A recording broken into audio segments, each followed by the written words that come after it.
शेर और मूर्ख गधा की कहानी। एक जंगल में कराल केसर नामक शेर रहता था।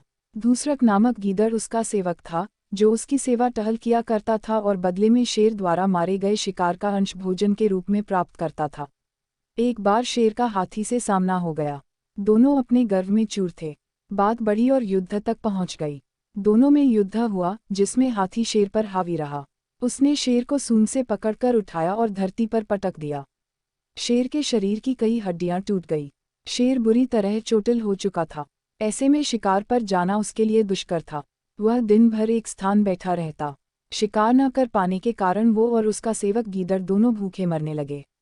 एक दिन शेर गीदड़ से बोला, यदि इसी तरह चला तो वह दिन दूर नहीं जब हमारे प्राण पखेरु उड़ जाएंगे। इस समस्या का कुछ न कुछ समाधान निकालना पड़ेगा। वनराज, क्या करें? आप तो शिकार पर जा नहीं सकते। मैं ठहरा आपका सेवक, मैं तो आप पर निर्भर हूँ। गीदड़ ने उत्तर दिया, इस स्थिति में मेरा शिकार पर जाना संभव नहीं, लेकिन यदि कोई जानवर मेरे निकट आ गए तो अब भी मुझमें इतनी शक्ति है कि अपने पंजे के एक वार से उसके प्राण हर सकता हूँ। तुम किसी जानवर को बहला फुसलाकर मुझ तक ले आओ, मैं उसे मार डालूंगा और फिर हम दोनों छककर उसका मांस खाएंगे।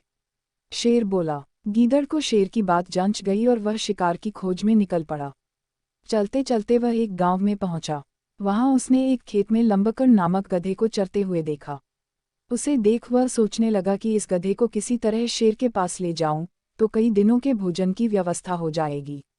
वह गधे के पास गया और स्वर में मिठास भरकर बोला, अरे मित्र, क्या हाल बना रखा है? पहले कितने हृष्ट-पुष्ट हुआ करते थे, इतने दुबले पतले कैसे हो गए?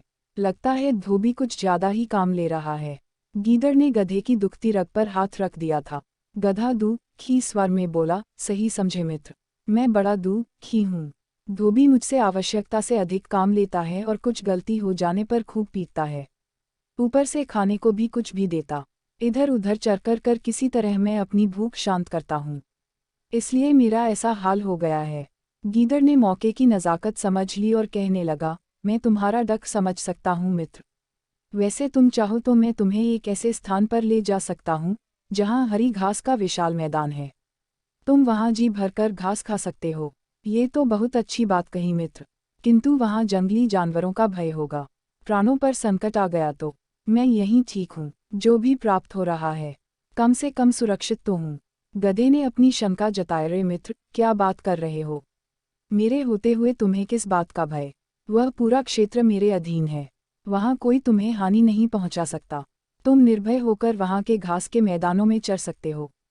और एक बात तो मैं तुम्हें बताना ही भूल गया, वहाँ 3 गर्दभ कन्याएं भी रहती हैं जो अपने लिए वर की खोज में हैं। संभवतः वहाँ तुम्हारी बात भी बन जाए। गीदड़ उसे फुसलाते हुए बोला। गधा उसकी बातों में आकर उसके साथ चलने को तैयार हो गया। गीदड़ उसे लेकर उस स्थान पर पहुंचा जहां शेर बैठा हुआ था। गीदड़ को गधे के साथ आते हुए देख शेर खुश हो गया और अपनी सारी शक्ति जुटाकर उठ खड़ा हुआ ताकि गधे का शिकार कर सके। इधर गधे ने जैसे ही शेर को उठते हुए देखा, वह वहां से भाग गया। शेर में इतनी शक्ति ही नहीं थी कि वह उसका पीछा कर सके। गीदड़ को शेर पर बहुत क्रोध आया कि हाथ में आया शिकार उसने यूं ही जाने दिया। वह बोला, वनराज, अब मुझे समझ में आया कि हाथी ने आपको युद्ध में पटकनी कैसे दी। आप में तो गधे का शिकार करने का भी सामर्थ्य नहीं है। हाथी तो फिर अति बलवान था। शेर लज्जित होकर बोला, क्या करूं? मैं झपट्टा मारता, उसके पहले ही वह भाग गया। मेरे पंजे का एक वार भी लग जाता तो वह बचकर नहीं जा पाता। तुम उसे किसी तरह एक बार फिर ले आओ। अब की बार मैं उसे दबोच ही लूंगा। उसे दोबारा लाना बहुत कठिन है, फिर भी मैं यत्न करूंगा, किंतु इस बार वह आए तो बच के जाने ना पाए। गीदड़ बोला। फिर वह गधे की तलाश में निकला पड़ा। कुछ दूर जाने पर उसने देखा कि गधा एक पेड़ के नीचे सुस्ता रहा है। वह उसे पास गया और बोला, क्या हुआ मित्र, तुम वहां से क्यों भाग आए? अच्छी बात कर रहे हो तुम मुझे किस भयानक जीव के पास ले गए थे जो मुझे देखते साथ मेरे पीछे भागा था? आज तो मुझे मौत सामने दिखाई पड़ रही थी। पूरा जोर लगाकर भागा न होता तो अभी तुमसे बात न कर रहा होता। गधा हौंफते हुए बोला। गीदड़ ने फिर से अपना पासा फेंका, अरे तुमने ध्यान नहीं दिया, वो एक गर्दभी कन्या थी। तुम्हें देख वह उतावली हो गई और तुम्हारे पास आने लगी, किंतु तुम तो ऐसे भागे की नज़रों से ओझल ही हो गए। अब वो तुमसे पुनः मिलने की आस में बैठी है। मुझे तुम्हें लाने के लिए भेजा है। वो तुमसे मिलना चाहती थी। कदाचित वह तुम्हारे प्रेम में पड़ गई है। तुम्हें भी उससे मिलना चाहिए। उसे इस तरह सताना उचित नहीं। गधा फिर गीदड़ की बातों में आ गया और उसके साथ फिर जंगल की ओर चल पड़ा। शेर वहां घात लगाए बैठा था। इस बार उसने गलती नहीं की। जैसे ही गधा उसके निकट आया, उसके अपने पंजे का शक्तिशाली वार किया और गधे के प्राण हर लिए। गीदड़ और शेर के भोजन का प्रबंध हो चुका था। दोनों बहुत खुश थे। शेर गीदड़ से बोला, मैं नदी में स्नान कर आता हूँ, तुम तब तक इसकी निगरानी करो। गीदड़ गधे के शव की निगरानी करने लगा। शेर नदी की ओर चला गया।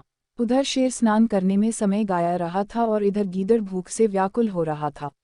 आखिर उससे रहा न गया और उसने गधे का कान और दिमाग खा लिया। शेर जब स्नान कर लौटा तो गधे के कान और दिमाग को गायब देख गीदड़ पर क्रुद्ध हो गया।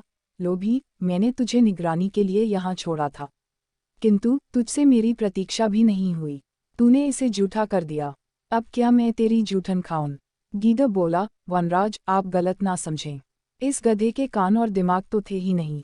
होते तो क्या ये एक बार मौत के मुंह से बचने के बाद दोबारा वापस आता? शेर को गीदड़ की बात ठीक लगी। फिर क्या था, दोनों ने छक्कर गधे का मांस खाया और अपनी भूख मिटाई।